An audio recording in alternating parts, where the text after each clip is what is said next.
Welcome back to the final episode in this series of The Right Side Thinker, a podcast about achieving creative success and the ways in which to get there. Today we are joined by ex-QUT student Patrick Watt. Let's maybe start with where and what did you study? Okay, so I started my journey straight out of school. So I decided not to go to university straight away. I actually studied at Queensland TAFE and completed my advanced diploma in fashion design, which actually really gave me the confidence to pursue my creative vision at university. I then studied Bachelor of Fashion design with honours at QUT for 4 years, which helped me express my creative vision.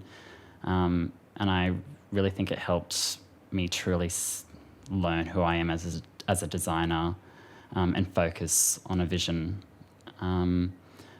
And then also during this time, I studied menswear at Central St. Martin's in London and luxury business management at IESEG in Paris.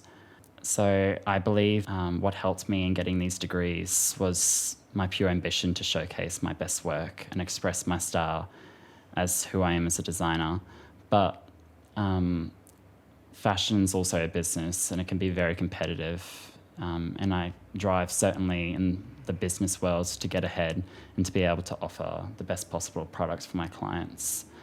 I believe this really helped me, this trait, to be competitive and certainly complete my degree at the best of my ability. All right, so what inspired you to pursue what you studied?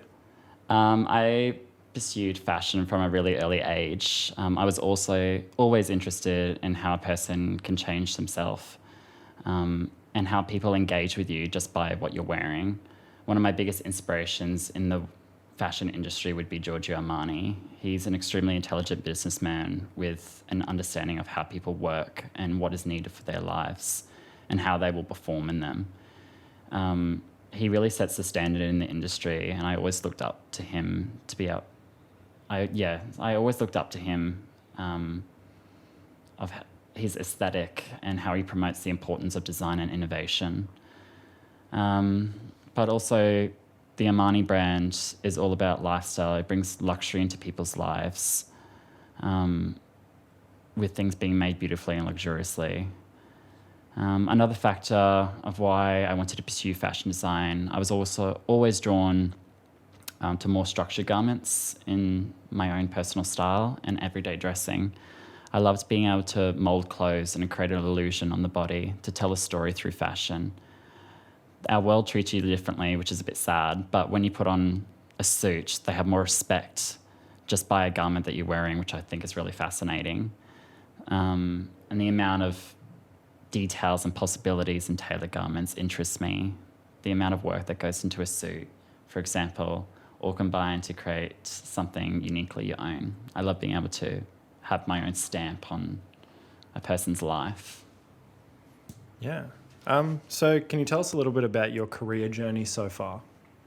Well, my career has only just started, but I started the groundwork of my business while studying at uni in my second year. I always knew I wanted to start my own business after I left university, and I didn't want to work for a company and not have total design and creative freedom.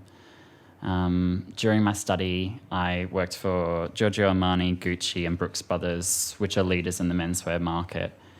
And I learnt a lot about what clients want, and I was able to listen to what is missing in the luxury market. But also in my spare time at uni, I did a lot of research on production and learning the best possible factories to produce my garments and the best fabric mills that I'd be able to source. But my brand began with a desire to bring design, not just utility, into men's fashion in Australia. The brand reflects its namesake's dedication through thoroughly modern design and respects craftsmanship. So were there any really major hurdles or challenges that you've had to overcome to where you're at now? I think the main hurdle or challenge when I first started was cash flow. Like, to start in the fashion business Just with nothing. with nothing is really hard because you're starting from scratch and no one knows who you are. While I was at uni, I worked really hard and I actually had 2 jobs full time while still studying, just so I could have enough cash flow to launch my business when I left uni.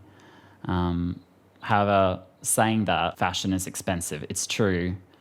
But on the other hand, there's other fashion business models where you don't need as much money and it can be done online. I purely wanted to see a client in person and have that experience because I feel like that's what's missing in the fashion world at the moment.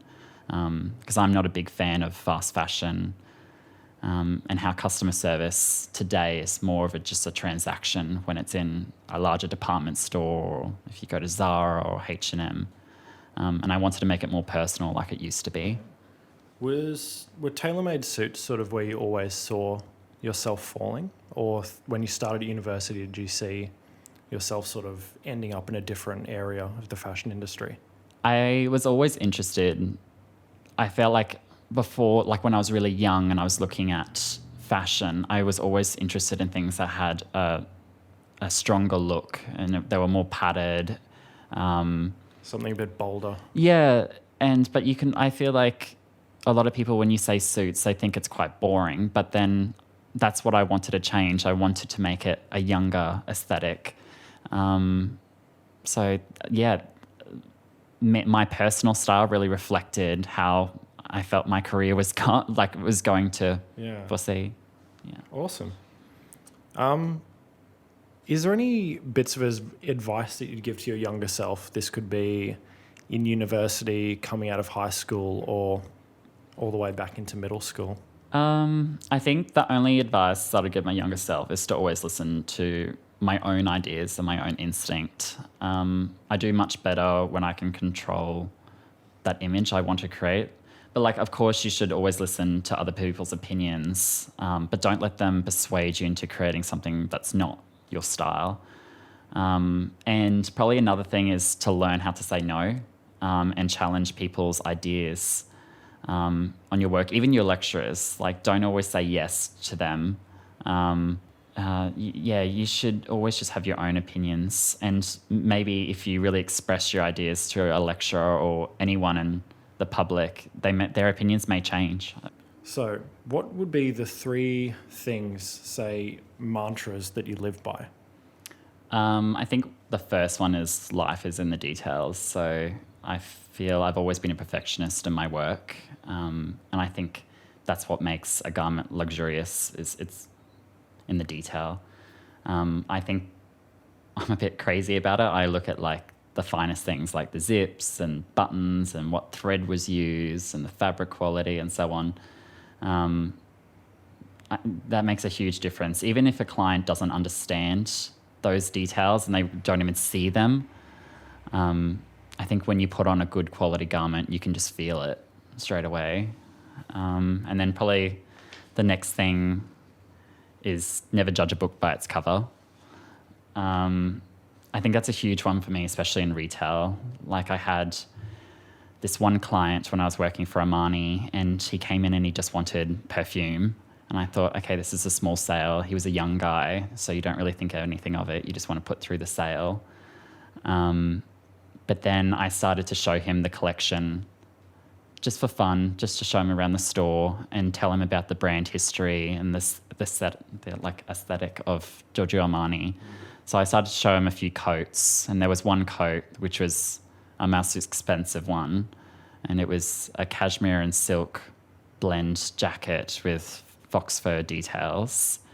And he tried it on, he loved it, and he said he would come back with his mum in the next week. So I thought, okay, he's not going to get it. Never seeing this guy again. No, I'll never see him again.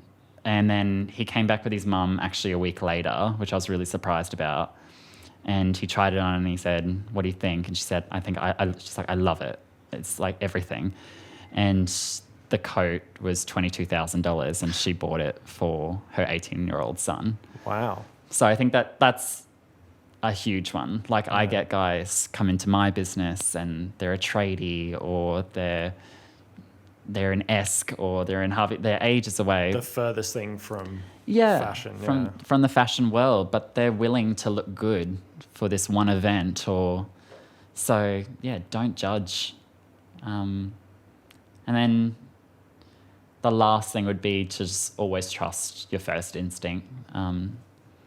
I don't believe in changing your first idea just because of what someone else thinks. So you can't express and show your work to everyone, and everyone will be happy with it. So you just got to always show your image first, and then hopefully people will agree. Awesome. Just wrapping back to first questions about studying. Is there anything you wish you could have learnt through your time at university?